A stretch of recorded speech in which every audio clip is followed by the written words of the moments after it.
Okay. All right. Oh all right. my God. Chandler, that was a gunshot. That was a gunshot. What was...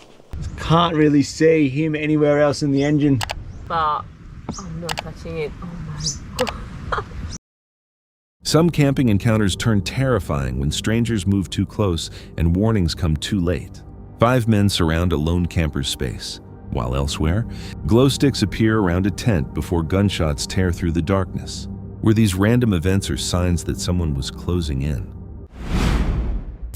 Tonight's opening footage features Bella Clark, an American outdoor adventure creator known for authentic solo hikes, attempted winter campouts, and remote exploration.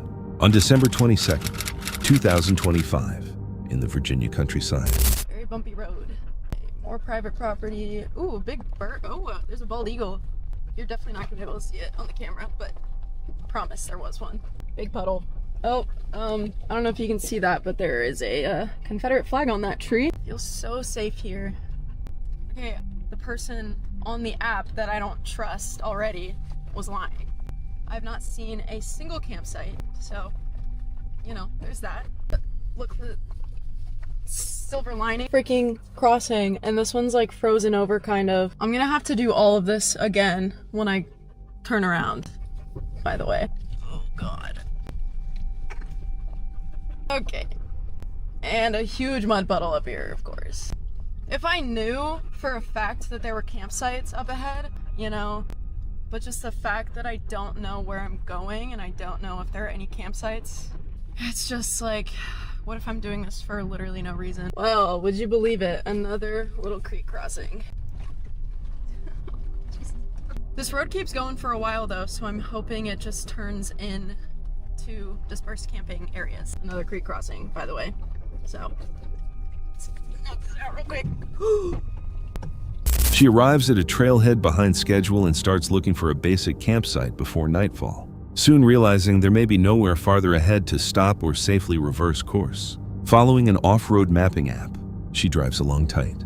Snow-covered back roads bordered by private property warnings. Stream crossings, mud, and rough stones slow the journey, raising doubts about the vehicle's safety and whether any campsite can be reached. Oh my God. Well, that did not sound good, did it? There's a really big rock in the stream that I did not see. And I don't see anything leaking or dangling. Okay. I'm getting a little frustrated, I'm not gonna lie. That was not fun. I think this is my sign to turn around. Concern increases when the vehicle hits a concealed rock while crossing water, scraping underneath. An inspection reveals no obvious damage, but the incident shows how rapidly winter weather and unknown terrain can become hazardous. That was quite humbling, I'm not gonna lie. Change of plans.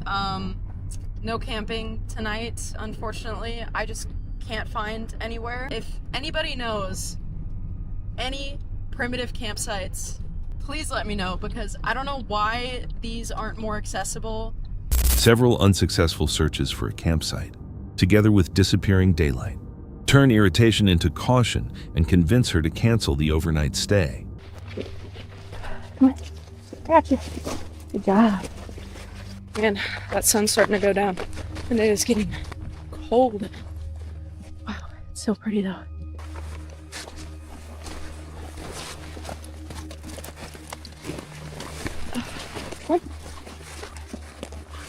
You got it. Oh, good job. Good job. Okay, this was the first part. I had to carry her up, but I think she's a little more confident going down. You know, she could easily just fall right down there, and that wouldn't be good. Let's jump down right here. Just right here. Right here. Yeah. Wow, good job. Look at you. Wow. The hike then becomes the central test as she moves across steep, rocky stretches while carrying her small dog, with snow, ice, and unstable stones producing constant slipping risks. Quiet. It's getting dark. It's a little spooky. Better get back to the car. We have about 1.7 miles left, and Brixie's booty, and it's just not holding, and they keep, that one specifically just keep falling off.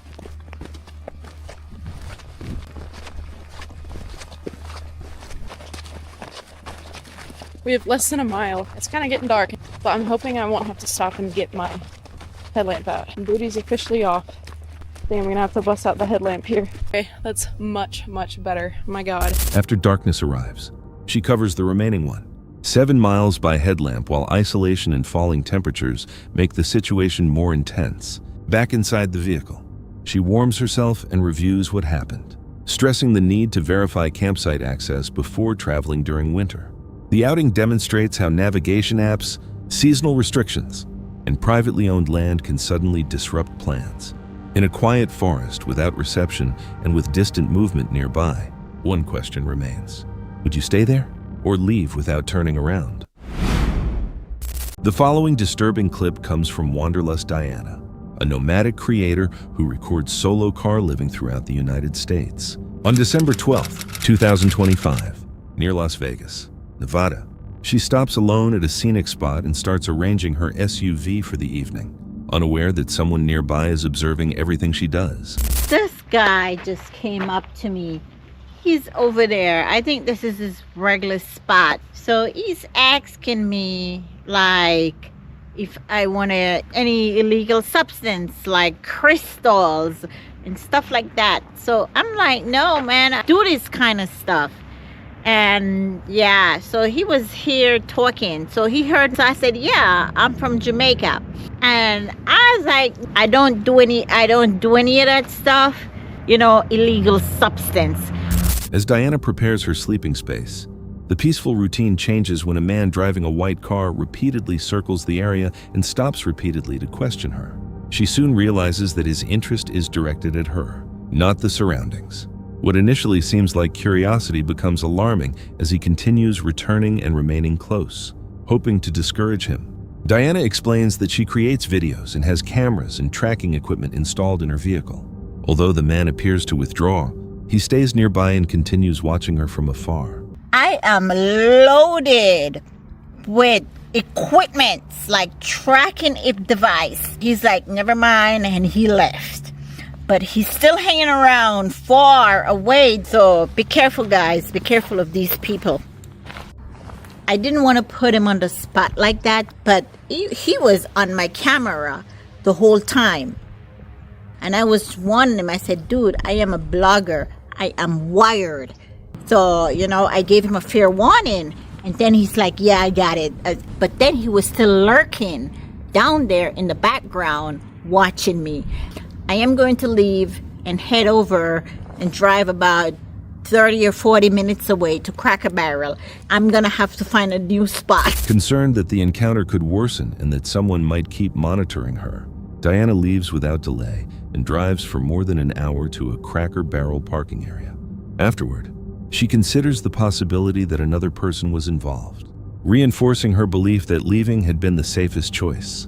The incident demonstrates how quickly a secure location can become threatening, particularly for a solo traveler. When a stranger continues watching rather than departing, that behavior becomes a warning.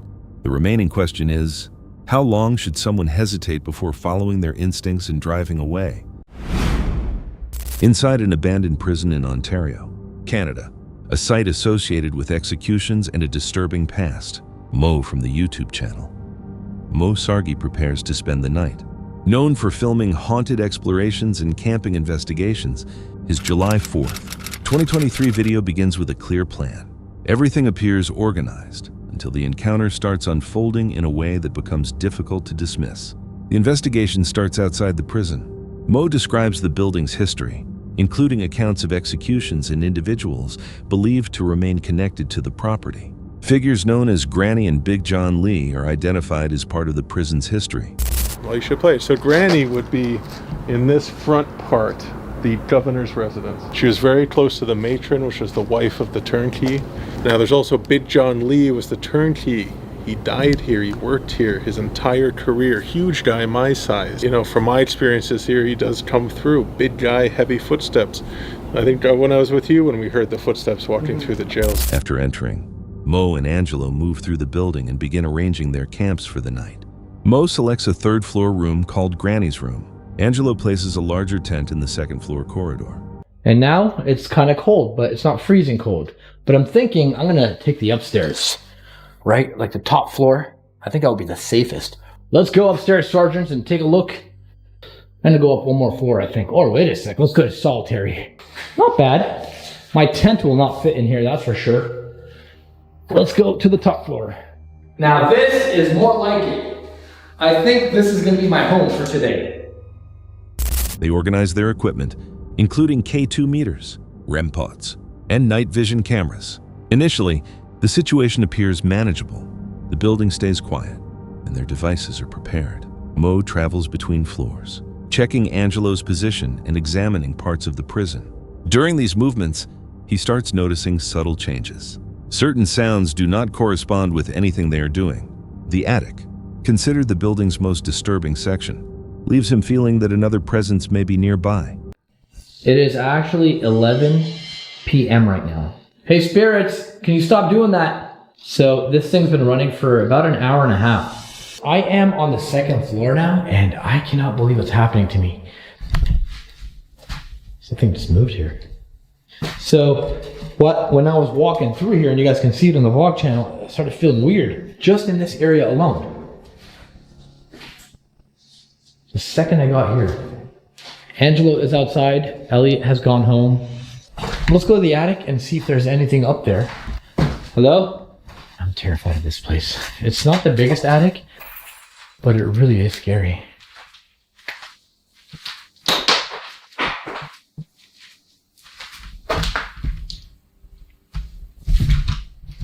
That came from in here. As the night continues, the activity becomes more frequent. Their devices respond repeatedly. The REM pod lights activate without an obvious reason. The K2 meter suddenly rises. Heavy footsteps are heard crossing the structure, even while both investigators remain motionless. Hey spirits, make my K2 go off. Do something. Oh, it feels very cold in this area in particular. And all of a sudden I got a couple of blips on the EMF. Grandpa was going crazy in your room. Really? Yeah. Well, I just walked in and for some reason it kept going. So I've got my night vision camera rolling up Yeah, there. I know. So hopefully I captured something. Yeah, well, I literally caught it because I walked in the room and then it just started going nuts. So it seems that my night vision camera captured the REM pod going off. I'm gonna go take a look at it right now. Oh. Yes, upstairs. I heard something. Whoa, REM pod's going crazy. What the hell? And I'm pretty sure my night vision captured something. I'm gonna check the footage right now. You hear that, right? Yeah, I thought that was this. No, that's off. What is that noise? I don't know. It's coming from here. There's no alarms on this building. No. Whoa, it's gone. You hear it like faintly. It's gone now. That's weird. That wasn't any of your devices? No. Oh, it's back. Shh. The fuck is that? It's getting louder. It just went away. It just stopped. Well, what the hell is that other noise? Okay, that's the REM pod. Yeah. It's going crazy again. Yeah, that should not be doing that. Oh, there's that noise again. Oh, I'm turning off the REM pod. Sorry, guys. All right, so we've been sitting here waiting for this noise to come back. We can't figure out where the hell it's coming from. And it stopped. Searching for signs of unexplained activity, they enter the cell block, where heavy iron doors line the passage. While Mo examines the area, a harsh and unsettling sound suddenly travels through the block, a metallic scrape resembling a corroded door being forced open. Now keep in mind the hanging tower is just about that way over there. Angelo? Was that you? Seriously, that wasn't you? No. I Look. was literally standing like right there. I was getting the app on my phone ready. This door is closed. Were you recording? Yeah. Oh, what the f***? I just saw something moving. Where? I just got something like moving off the wall. Because that door wasn't closed, right? No, we walked in from I there. wasn't really paying attention. Hurt. It's a cart. Cart? Yeah. Hey, open that door. Oh, That's it. yeah. Dude, that thing is freaking heavy. Yeah. Like solid iron. That's what we heard. God, yeah. Oh my god. Granny, show yourself. Did it just say granddad? It's granddad. What the? Look at that. Last word. It's granddad. It's oh my god. A device designed to generate words starts displaying terms such as granddad and hurt. These messages appear during the same period in which the activity is intensifying. None of the incidents continues constantly, but they occur near enough together to create concern. The investigation reaches a serious moment when Mo steps inside a second-floor cell. Without warning, an unseen force pushes him into the room. The door then becomes hard to open. Mo falls and has difficulty recovering his footing. So I'm on the second floor now, and this is the floor that creeps me the f out. Hello, spirits? Is there anything in here?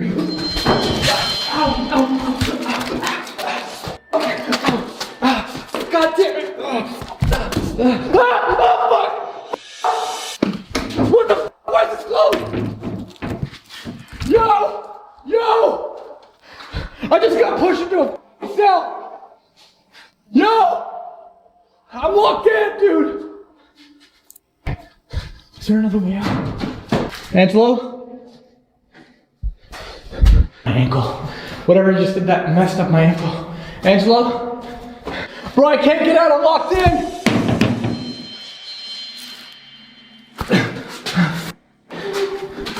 What the f? How'd you get in there? I went upstairs that came down. Okay, so you didn't hear the entire time, right? Yeah. Okay, because there was something like slamming down the basement where I am.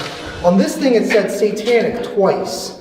And it happened at the exact same time I started screaming? Yeah, literally. Dude, I was inside of one of the cells and I got slammed into the wall. I fell down on the ground. I tried to run out from here and this door is closed. Look, I can't even get out. It's closed shut.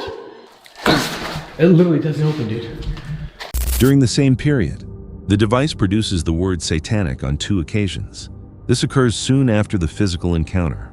Although disturbed, Mo keeps recording the events around him. Once he escapes the cell, he discovers marks across his shoulder and back, including lines that resemble scratches. Later, Mo returns to his 3rd-floor tent and attempts to rest. From inside, he hears a noise resembling breathing above him. It sounds close enough that he pauses and listens carefully. Apart from that noise, the prison remains silent and dark. When morning arrives, they choose to leave, concluding the overnight investigation after experiencing multiple incidents that cannot be easily explained. What makes this camping encounter unsettling is the way separate events occur within a short period, unmatched sounds, equipment responses, and physical injuries. Once those incidents begin forming a pattern, dismissing them becomes much more difficult. If the same things happened around you, what explanation would you believe?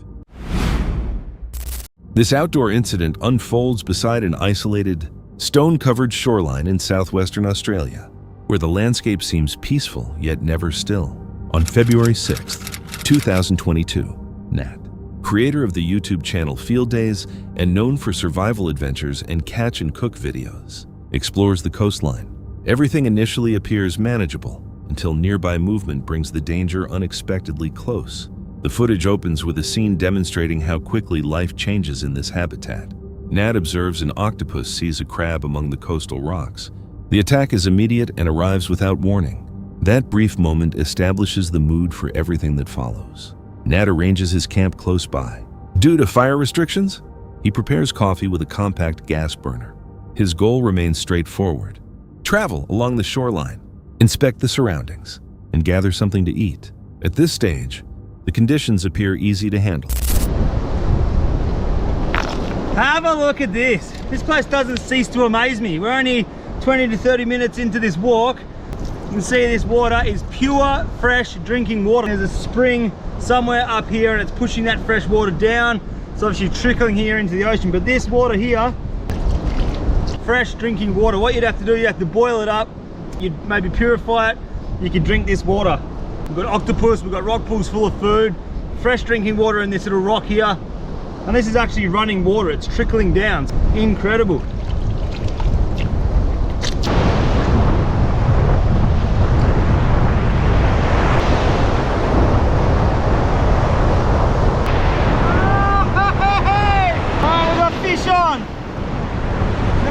Probably that water is so clear. Boom, just like that we've got another fish, so we're not going to go hungry today. These are a beautiful little snack, but we've got a big day ahead of us. We'll get him back in the water, keep punching up. This is so good. Continuing across the rocks, he discovers fresh water seeping through a narrow opening beside the coast. He explains that boiling could make it usable. Nat also catches several small fish, but releases them and decides to search for a larger meal. Oh, there is a huge snake, like right in front of the car, not even kidding, it's monster. So basically what's happened is there's a big snake next to the car and she's sitting in the car and shit scared. I think it could be a python, but I don't know, I'm not going any close to it, eh? What color is the snake? Black and greenish, it has like a green spot on it. Does it have vertical lines or horizontal lines? Like are the lines going up and down around the body? It goes like up and down. And it's got like a weird shaped head, like a box head? Yeah, like I don't know, it's just a snake and it's big and it's right in front of the car. It's probably just a python, but don't touch it, just let it go, let it do its thing. Yeah, I'm not touching it, I'm not getting any close, but it's like right here, like right next to the car. I'm walking miles and miles away, so we might drop out of reception soon, but hope stay safe and don't touch the snake, alright? Yeah, I won't. I will show you the video when you're back. See ya. Be safe, see ya. Field day, over and out. She's obviously got a big snake that's hanging around the car, so if that snake is real, I'm gonna drop that footage right about now. Look at this snake. Oh my gosh, look at the size of it. I'm not going outside anymore until Matt's back. I'm pretty sure this is a python, but I'm not touching it. Oh my god.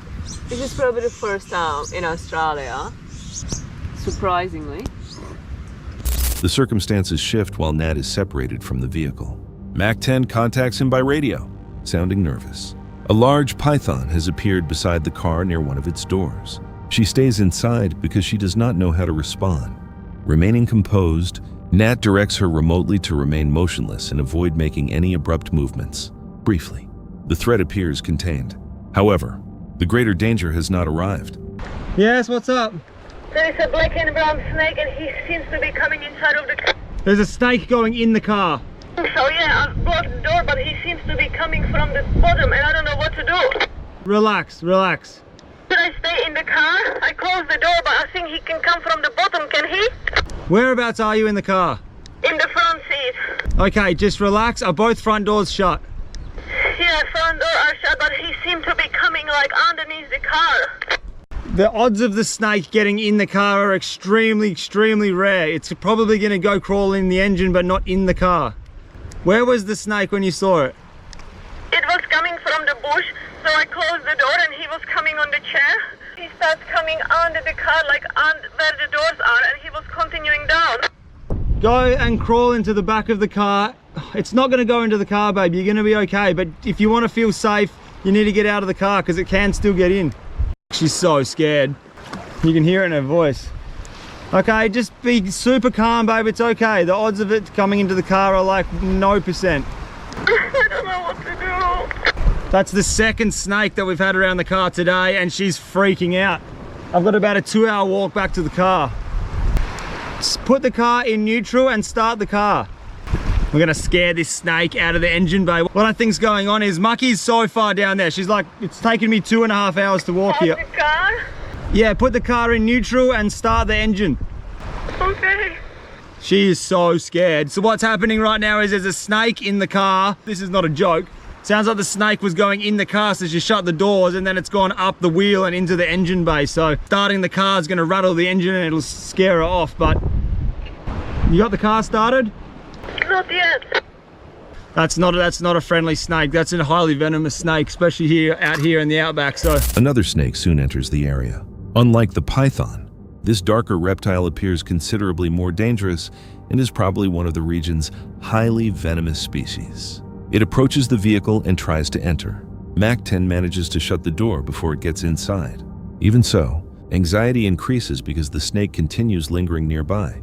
From farther away, Nat keeps directing her response. He advises starting the engine so its noise and vibrations might drive the animal back. Eventually, the situation settles, although the threat has not completely disappeared. all right, so this is the snake coming out of the bush, and it's actually a really weird snake. Look at this thing, man. It's like brown with dots all over it. I ain't never seen a snake like that. And then it climbs the chair, and then it goes straight up into the car. Look at it climbing the chair. That's hectic. So there's a snake under the car. No, it's probably gone. All right, wait, this is not even a joke right now. I just popped the engine of the car and I heard this like weird sound. Not even joking, right? I put my fingers under there, I popped the friggin' hood of the car, and I just stuck my head in there, and the snake was like, whoosh, come straight out at me. The snake is in the engine bay of the car right now. So Mac-10's been sitting in the car for the last 3 hours, and there's a snake cruising around the engine bay of the car. I can look from the top and the bottom and I can't see a thing, and it's kind of semi-flat on top of the gearbox there. He might be curled up there in a ball. Can't really see him anywhere else in the engine. Very, very strange. Anyway, I think I'm gonna give it 5 minutes, see if we can appease again. If he doesn't appear, we might go fishing. I want to find him. He's in here. He's 100% he's in here. He has not fallen out of the engine yet. He's a bloody master of disguise, that's for sure. I literally saw it with my own eyes when I opened the bonnet. It didn't really go at me, but it made like a noise. So there's 100% a snake in the car. We can't find it, but it's still in there. Hasn't fallen out. We haven't seen it run away, but what do you do? Welcome to Australia. After Nat reaches the vehicle again, his girlfriend plays footage showing the snake advancing toward her. Recognizing that the encounter was more dangerous than he originally understood, he searches the surroundings. The reptile has vanished from sight.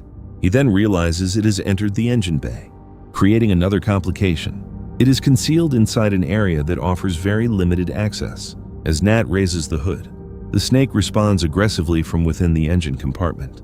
Remaining largely hidden, it shifts between the narrow spaces. Nat has no safe way to extract it, while its location cannot be determined. When the video ends, the snake remains concealed somewhere within the vehicle. The danger has shifted away from immediate exposure and toward uncertainty about where the hidden threat may be. During an encounter like this, a hazard does not need to remain visible. It may hide while staying unpredictable. Composure can help manage the situation, but it cannot eliminate the danger. If an unseen threat remained nearby, what would your response be? On August 31st, 2025, Ghost Town Living creator Brent Underwood enters an active gold mine established more than 125 years earlier. His videos follow labor and preservation around deserted communities and historic mining properties. In this episode, Brent operates underground at a high-altitude location close to Canada's border, where entry is difficult, conditions are unforgiving, and errors can create permanent consequences. All right, MSHA training out of the way. I am officially a miner, and so it is time to get to work. Jason, what we got going on? Now that you're an official miner, we got 12 hours. We're gonna go underground to the gold vein. Today we're gonna drill it out, we're gonna blast it, and then we're gonna come back in, muck it into bags, and see how much ore we can get for the day.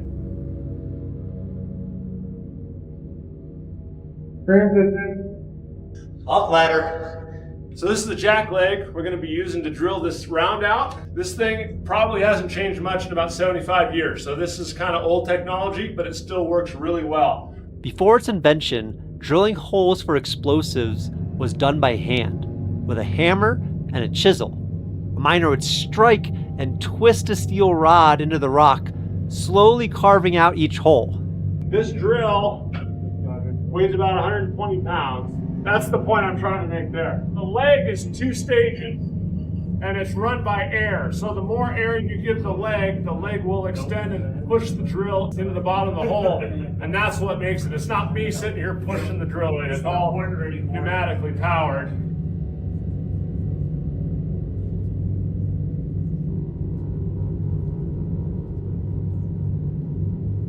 the jackleg. It's a 100-pound pneumatic drill that vibrates so violently it shakes your entire body and the rock around you. That's why it's risky. You're not just drilling, you're destabilizing.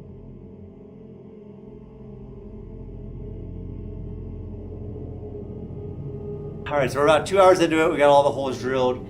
And Jason, how you feeling after that? Oh man, it's always fun getting back on the jackleg, but it really takes it out of you. It's heavy, it's loud, it's just a beast to handle. But we got all 16 holes drilled in 2 hours. I'm pretty impressed with that. We did pretty good. Within the passage, Brent starts drilling through a quartz vein. The jackleg machine pushes against him continuously, requiring control while noise and vibration fill the tunnel. He describes how miners once made these holes manually and how current equipment reduces days of work to hours. By the time the drilling layout is complete, the process resembles a test of stamina rather than progress. Each action matters because the surrounding rock responds instantly to force. Everything afterward relies completely on the accuracy of this stage. Next step in the process is the explosives. We've got AMFO, caps, some boosters, and a zero. We got to go load all the holes that we just drilled, set it up so they time just right so it all blasts out into our muck pile, and then we can make it all go boom. How about this though? 16 holes, correct? All right, so about 4 hours in or so, and this is what the wall looks like. So that is going to blast out of here, hit that, go down, and that's where the gold will be. So we've got everything hooked up. The last stage is to connect the battery, which ignites the zero and continues and shoots the whole round.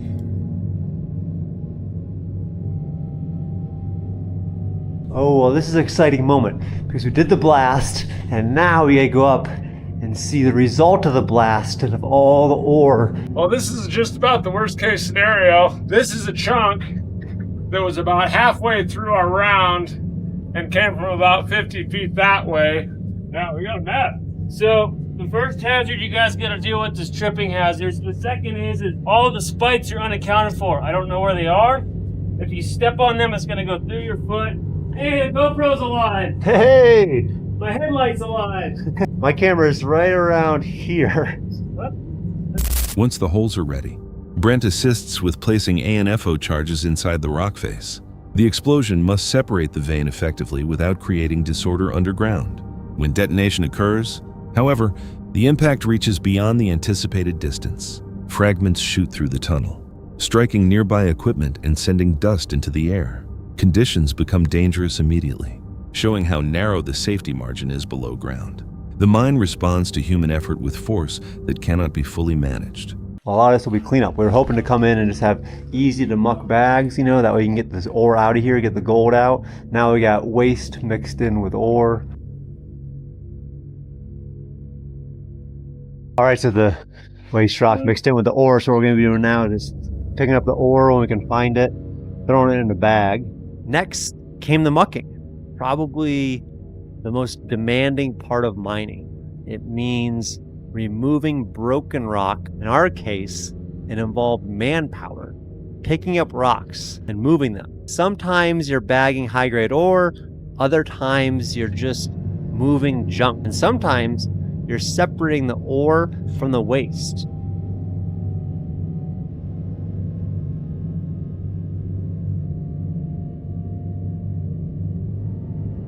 Right there at my fingertip. Yeah, I can see it. It's gold. Here's a piece I just pulled out of the muck pile, and there's a nice little gold kind of wire sticking out there. There's gold speckled all across the top here. This is a nice piece.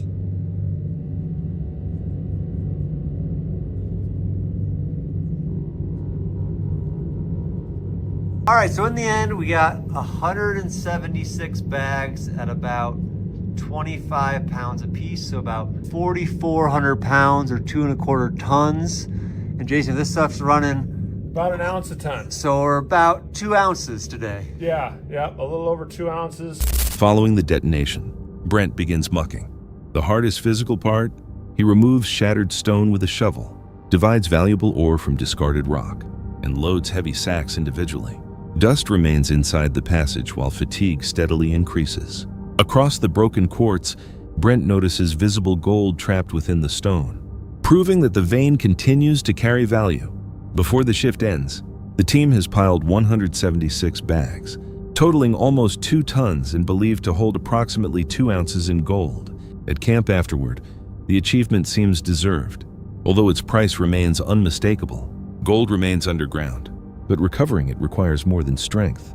Viewers respected the expertise and final return, although some concentrated on quieter hazards, including dust exposure, exhaustion, and the sudden loss of control beneath the surface.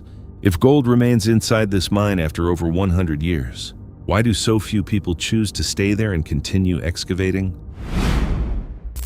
On December 16th, 2025, Yasko, creator of YouTube channel Jasko, camps overnight in Devil's Forest during a snowstorm. His channel covers haunted places and risky nighttime explorations.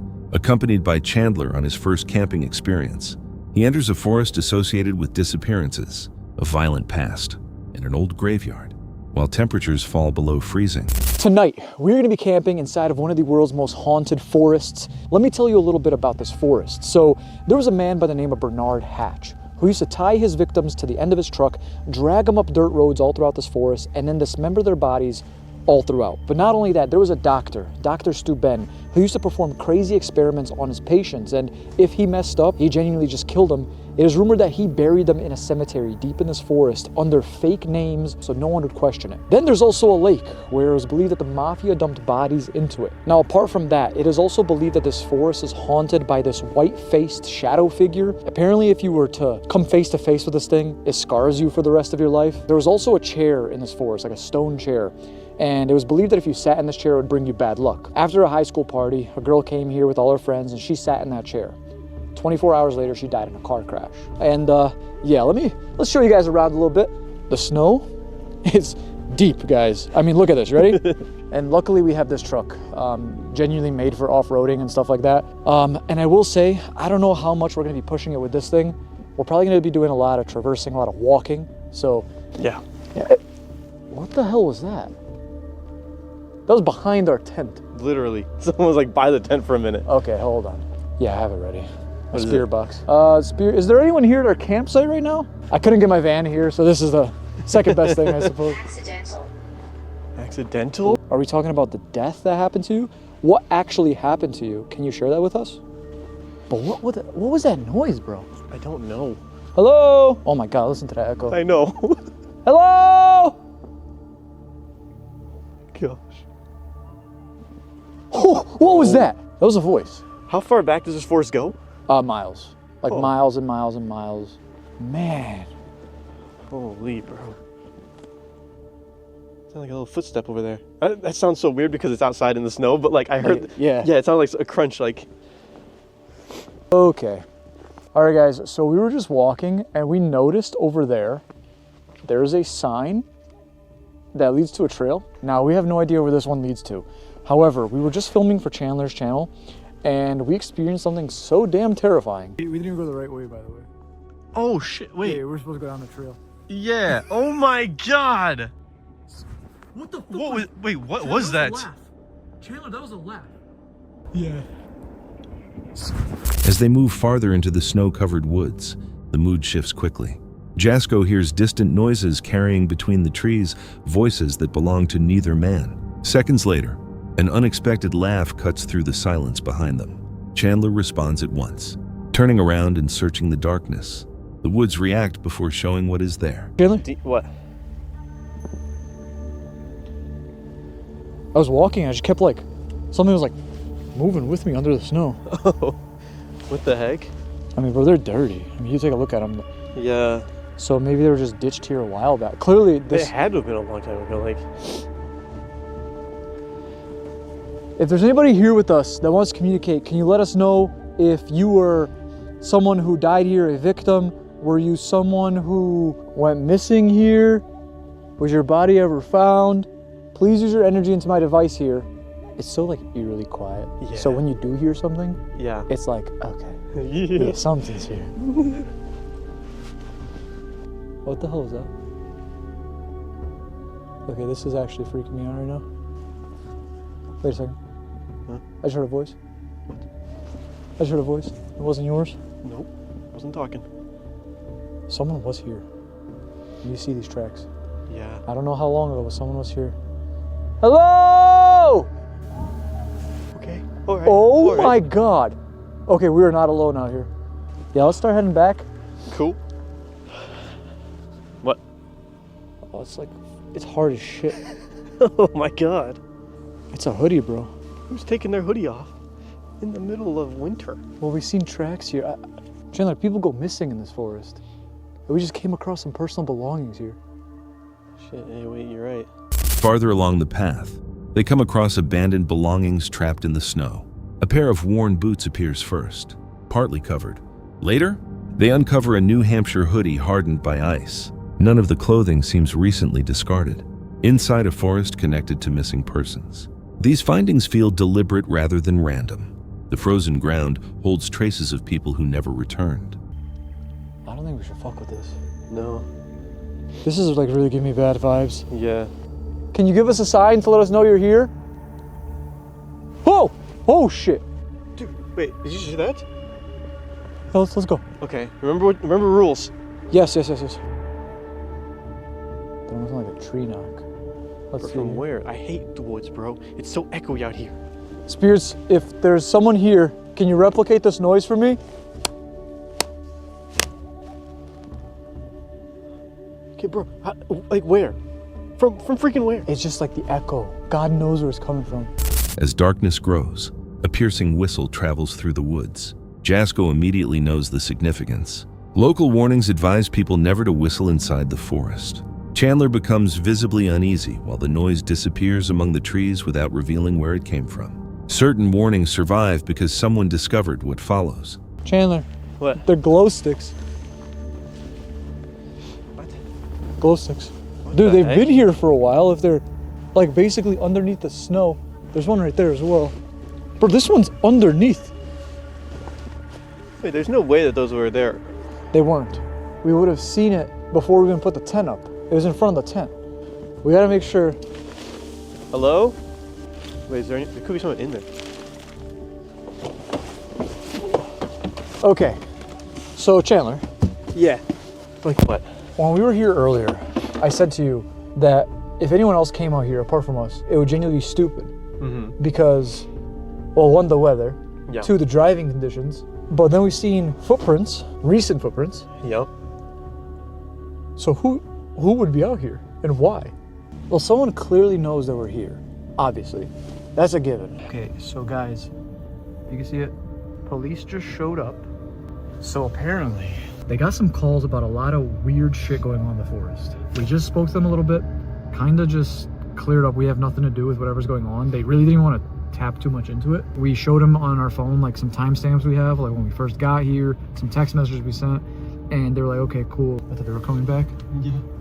But we kind of just cleared everything up, made sure that we were okay. And they were also saying that they don't think it's a good idea to spend the night here. Yeah. After reaching camp again, glow sticks suddenly appear around their tent. Neither man had placed them there. Police soon arrive, warning them about strange activity nearby and recommending that they avoid staying through the night. Even after hearing this, Jasko chooses to remain. From that point forward, they understand someone else may be nearby. Chandler, that was a fucking gunshot. That was a gunshot. What was? Chandler, that was a gunshot. What do you mean? What the? Turn it off. I'm trying. Is it the wind? How the? Yes. Wait, hold on. Shh. Wait. What is going on right now, Chandler? Wait, what the? Is that a car? Was that seriously a gunshot? That was a gunshot, 100%. 100%. You're lying. Shh. Do it quiet. Oh. Dude, what was that? Oh! Chandler's another gunshot. We have to go. We have to go now. While attempting to sleep, unfamiliar noises return. Then 2 gunshots crack nearby. The shots erase all uncertainty. Jasko and Chandler immediately pack their gear and leave the dark campsite, choosing safety over answers. They do not remain there to discover who fired the shots or why. Many viewers emphasized possible human involvement, marked campsites, distant speech, lights, and police warnings instead of supernatural causes. If an unknown person marked their campsite after dark, Did they intend to return after everyone had fallen asleep?